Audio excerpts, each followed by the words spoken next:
Welcome to Zena's English Cafe. Yeah, welcome everyone. I am your host and English teacher. And I am here to learn with you. We have a great deep dive today, but first, how are you doing today? I am doing very well, thank you. I'm really ready to learn English. That is wonderful to hear. Today we are going to talk about work. Specifically, we will talk about bad managers. Oh man, bad managers are the absolute worst. They really are, you know. Here is a question for you, the listener.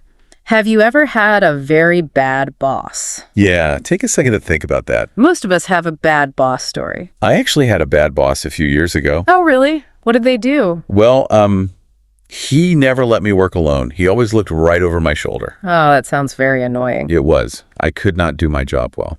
Because you felt nervous all the time. Exactly. I was so afraid of making mistakes. That is a very common problem at work. And our deep dive today explains why. We are looking at a business English guide. A business guide. That sounds really interesting. It is. It teaches leadership words. But it also shows why bosses fail.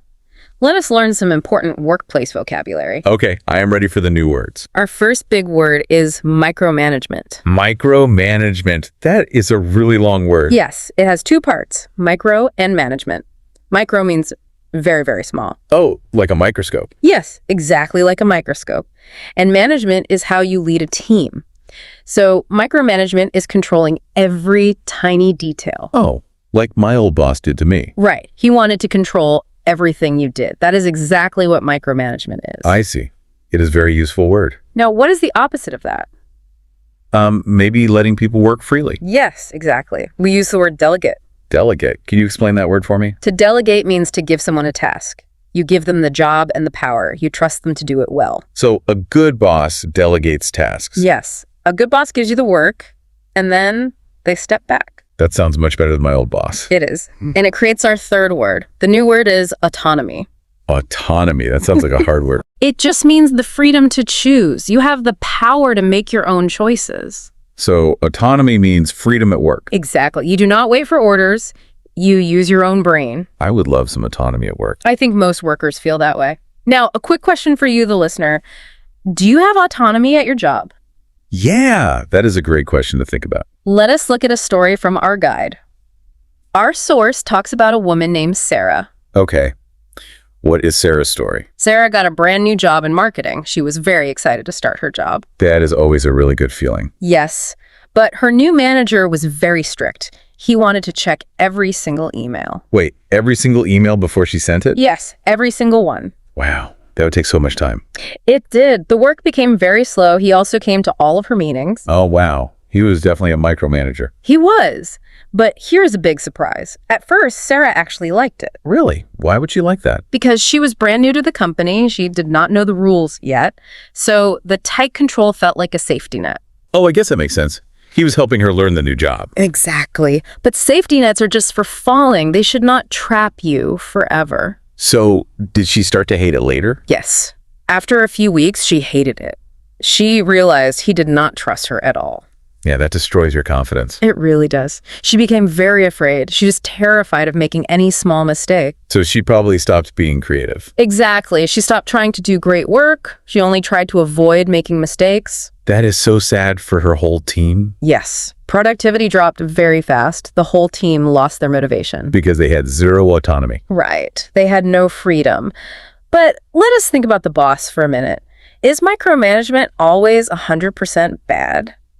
Well, I think so. It sounds bad. Our business guide says something very interesting. It says there are actually some good things. Really, good things about micromanagement. Yes, it reduces mistakes to zero. It keeps the quality very, very high. Because the boss fixes everything. Exactly. No bad emails ever get sent. The guide says this is good for high-risk jobs. High risk? Yeah. Like dangerous jobs? Yes. Imagine a doctor in a hospital. Oh, yeah.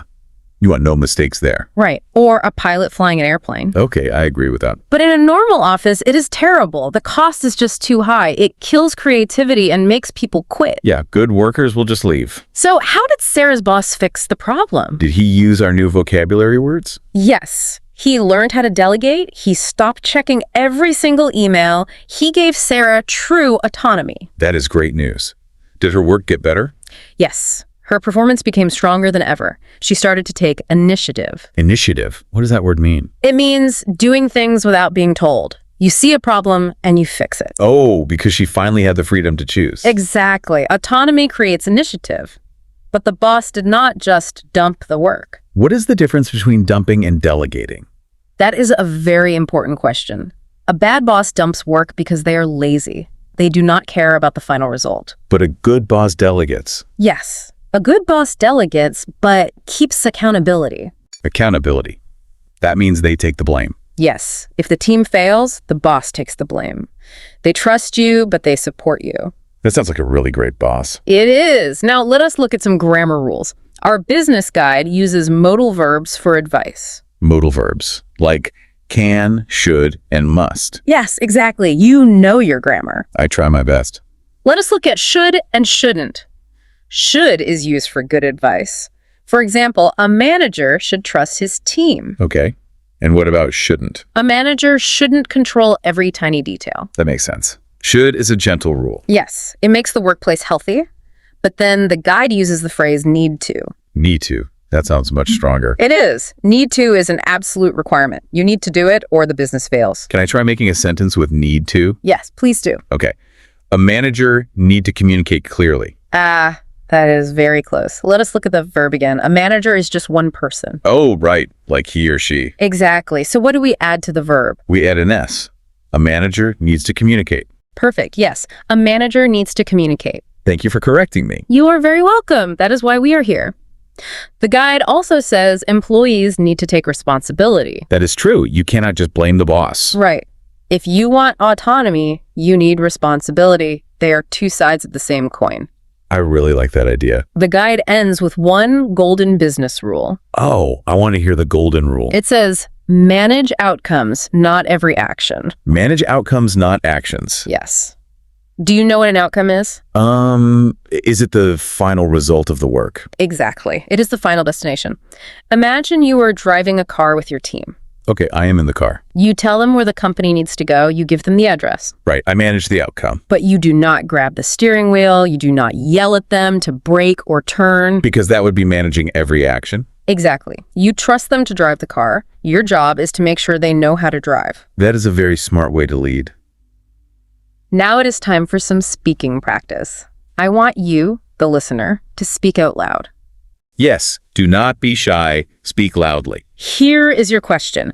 What is one thing a good boss should do? Use the word should in your sentence. Take a few seconds to answer now. Did you say it? Great job. You could say, a boss should give autonomy. Or, a boss should listen to the team. Those are perfect answers. Let us do one more practice question. What is one thing a worker needs to do? Use the words needs to this time. Tell us your answer right now. Nice job, everyone. You could say a worker needs to take responsibility. Or, worker needs to ask good questions. Excellent. You are doing so well today. Let us do a quick review of today's deep dive. We learned a lot of things today. We started with the word micromanagement. That means controlling every small detail. Yes. We also learned about delegation and autonomy. Giving tasks to others and giving them freedom. Exactly. We saw how Sarah's boss changed his style. He moved from tight control to true trust. And we learned about should and need to. Right. Gentle advice versus a strict requirement. Before we say goodbye, I have one final thought. Ooh, what is your final thought for us? We talked about high-risk jobs earlier, like a hospital or a nuclear power plant. Yeah, where mistakes can literally hurt people. Exactly. In those jobs, mistakes cost lives. So here is my question for you to think about. If you worked in a very dangerous job, would you want a micromanager looking over your shoulder? Wow, that is a really tough question. Does the need for freedom still win? Or do we want someone checking every single detail? I'm going to be thinking about that all day. It is a paradox to think about at home. Thank you for joining us for this deep dive. Yes, thank you for learning with us. If you like this, please subscribe and leave a comment with your answer to my question. We love reading all your comments. See you next time at Zena's English Cafe. Bye, everyone. Keep practicing your English.